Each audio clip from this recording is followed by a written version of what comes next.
January 3, 2026, 4:47 a.m. Caracas, Venezuela. U.S. Special Forces breach the presidential palace.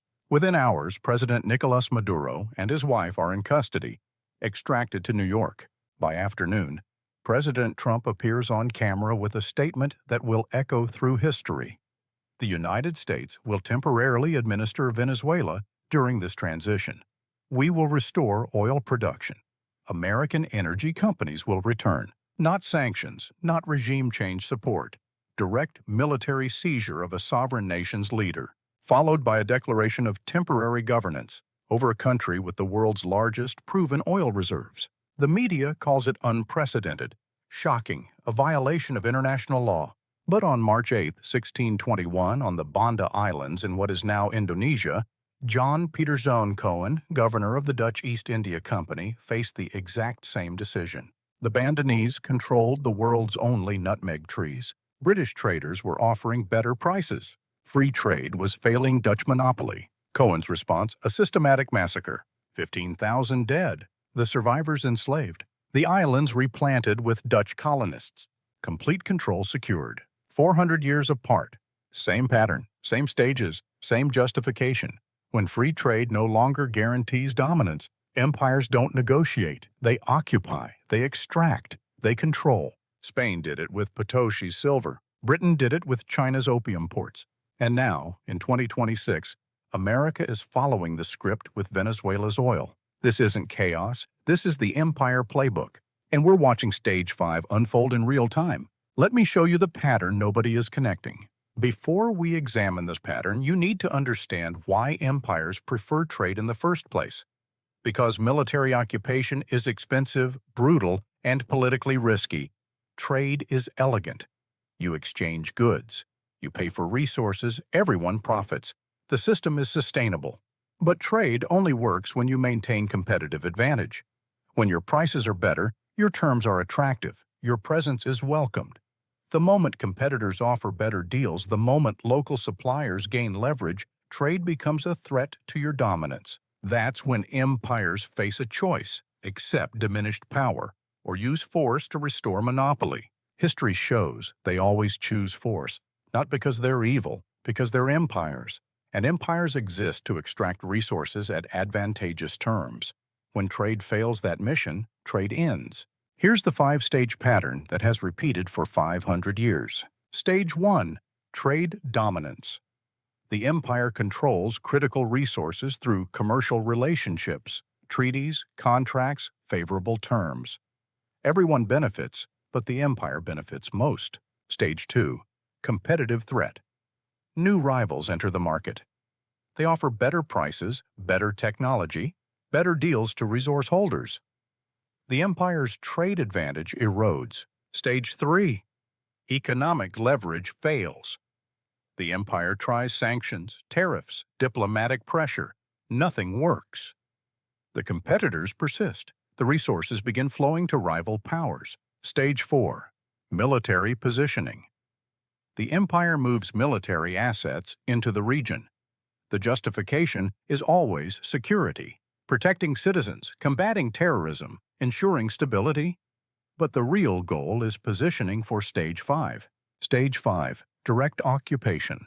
The empire abandons trade entirely. Military forces seize the resource zones. The extraction becomes forced. The local population loses sovereignty, and the empire secures monopoly through violence.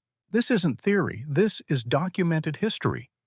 The pattern is played out at least 3 times in the last 400 years with such precision that once you see it, you cannot unsee it. Let me show you the historical cases, because the pattern doesn't just rhyme. It repeats word for word. Let's start with the blueprint. The Dutch East India Company, the VOC, founded in 1602, it became the richest corporation in human history. At its peak, the VOC was worth $7.9 trillion in modern terms, richer than Apple, Microsoft, and Saudi Aramco combined. How did they build that wealth? Spices, specifically nutmeg and mace, from the Banda Islands in the Maluku archipelago of Indonesia. In the early 1600s, nutmeg was worth more than gold by weight in Europe. A single pound of nutmeg that cost a penny in the Banda Islands sold for 68,000 pennies in London. The markup was astronomical, and the Banda Islands were the only place on Earth where nutmeg trees grew. Stage 1. Trade dominance. From 1602 to 1615, the VOC established trading posts on the Banda Islands. They signed treaties with local chiefs. They paid for nutmeg. They shipped it to Europe. Everyone profited, but the VOC extracted the most value through their monopoly on European distribution. Stage 2. Competitive threat. In 1615, the British East India Company arrived. They established their own trading posts. They offered the Bandanese better prices, significantly better. The Bandanese, who were sophisticated traders, played the Dutch against the British, driving prices up. The VOC's profits began to erode. From 1615 to 1618, nutmeg costs increased by 40%, while European prices remained fixed. The VOC was being squeezed. Their shareholders in Amsterdam demanded action. Stage 3. Economic leverage fails. The VOC tried everything. They threatened to stop trading. The Bandanese sold to the British instead. They offered exclusive contracts. The Bandanese refused. They attempted to negotiate lower prices. The Bandanese had leverage because both companies needed the nutmeg. By 1620, it was clear.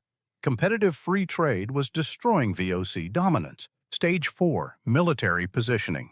Jan Pieterszoon Cohen, the VOC's governor-general, began massing forces.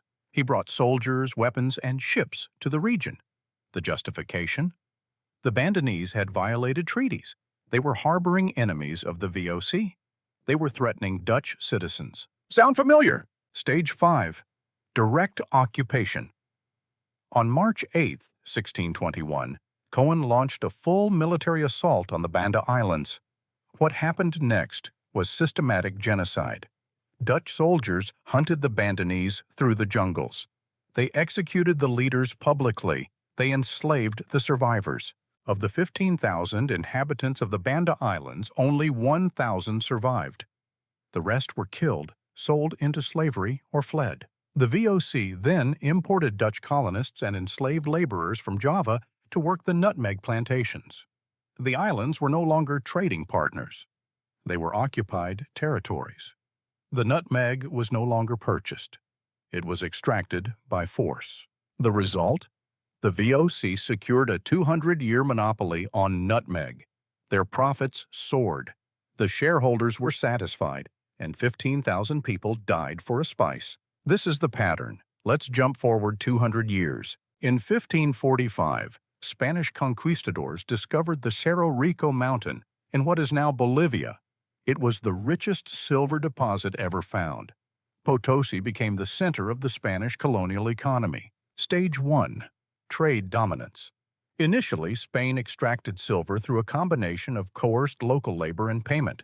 They established the encomienda system, where local chiefs provided workers in exchange for protection and trade goods. It was exploitative, but it functioned as a form of trade. Stage 2. Competitive threat. By the late 1500s, Portuguese and Dutch traders were intercepting Spanish silver shipments. They offered better exchange rates to local merchants. The Spanish monopoly on European silver distribution was eroding. Stage 3. Economic leverage fails. Spain tried to enforce stricter controls on shipping routes. They increased naval patrols. They punished merchants who traded with rivals. None of it worked. The silver kept flowing to competitors. Stage 4. Military positioning. The Spanish militarized the mining regions. They built fortifications. They increased troop presence. The justification was protecting the mines from native uprisings and securing trade routes. Stage 5. Direct occupation. In 1573, the Spanish crown implemented the Emaita system. This was forced labor on a massive scale. Indigenous men were conscripted for 4-month shifts in the mines. The conditions were lethal. Temperatures underground reached over 100 degrees. Toxic mercury used in silver processing poisoned the workers. Approximately 8 million indigenous people died in the Potosi mines over the colonial period. This wasn't trade. This was extraction through occupation and forced labor. By the early 1600s, Potosi was producing 45,000 tons of silver, 60% of the world's supply. And it was all extracted through military force, not trade. The pattern repeats. Let's jump forward again. By the early 1800s, Britain had a problem. They were importing massive quantities of tea, silk, and porcelain from China. But China didn't want British goods. The trade deficit was enormous. Silver was flowing from Britain to China. Britain's solution? Opium. The British East India Company grew opium in India and smuggled it into China. By 1830, Britain was exporting 1,500 tons of opium annually to China. Millions of Chinese became addicted. The silver flow reversed. Stage 1. Trade dominance. From 1780 to 1830, Britain dominated China trade through the EIC. It was technically illegal trade since China banned opium, but it was trade nonetheless. Britain paid for opium production in India, Chinese merchants paid for opium, and everyone profited except the Chinese population being destroyed by addiction. Stage 2. Competitive threat. In 1839, the Chinese emperor had enough. He appointed Lin Zexu as commissioner to eliminate the opium trade. Lin confiscated and destroyed over 20,000 chests of British opium, worth millions of pounds. He shut down the trade. This was an existential threat to British revenue. The opium trade generated enormous profits that funded Britain's entire Asian presence. Stage 3. Economic leverage fails. Britain demanded compensation for the destroyed opium. China refused. Britain threatened economic sanctions. China didn't care. Britain tried negotiating for fair trade terms. China closed the ports to British ships entirely.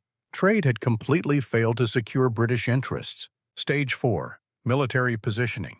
In late 1839, Britain began massing naval forces off the Chinese coast. The justification? Protecting British citizens and commerce, ensuring freedom of trade, responding to Chinese aggression against British property. Stage 5. Direct occupation. In 1840, the British Navy attacked. The First Opium War lasted until 1842. British steamships and modern artillery overwhelmed Chinese defenses. The Treaty of Nanking forced China to cede Hong Kong, open 5 treaty ports to British trade, and pay $21 million in reparations. But the opium trade wasn't restored through negotiation. It was imposed through military occupation of Chinese ports. British forces controlled the ports. British law governed the trade zones. Chinese sovereignty was eliminated in these areas. The result? By 1858, China was importing over 70,000 chests of opium annually. 20 million Chinese were addicted, and Britain controlled Chinese trade through military occupation for the next century. 3 times. 3 empires. 3 resources: spices, silver, opium. And every single time, the same 5-stage progression from trade to massacre. Now let's talk about Venezuela and oil. And January 3, 2026. Here's what most people don't understand about Venezuela. It has the largest proven oil reserves on Earth. 300 billion barrels. That's more than Saudi Arabia, more than Canada, more than Russia. And for most of the 20th century, American oil companies controlled those reserves through trade. Stage 1. Trade dominance. From the 1920s through the 1970s, American companies like Exxon, Chevron, and Gulf Oil operated freely in Venezuela. They paid the Venezuelan government royalties, they extracted oil, they exported it. Venezuela received revenue, American companies received massive profits, and the relationship was stable. This was the golden age of trade. Venezuela's oil-funded development. American companies secured cheap energy. Everyone benefited, but America benefited most. Stage 2. Competitive threat. In 1999, Hugo Chavez became president. By 2007, he had nationalized the oil industry. American companies were forced into joint ventures where Venezuela held majority control. Chavez then made a strategic decision. He invited China and Russia to invest. By 2015, China had lent Venezuela over $50 billion, secured by oil deliveries. Russia's Rosneft held significant stakes in Venezuelan oil projects. American dominance was eroding.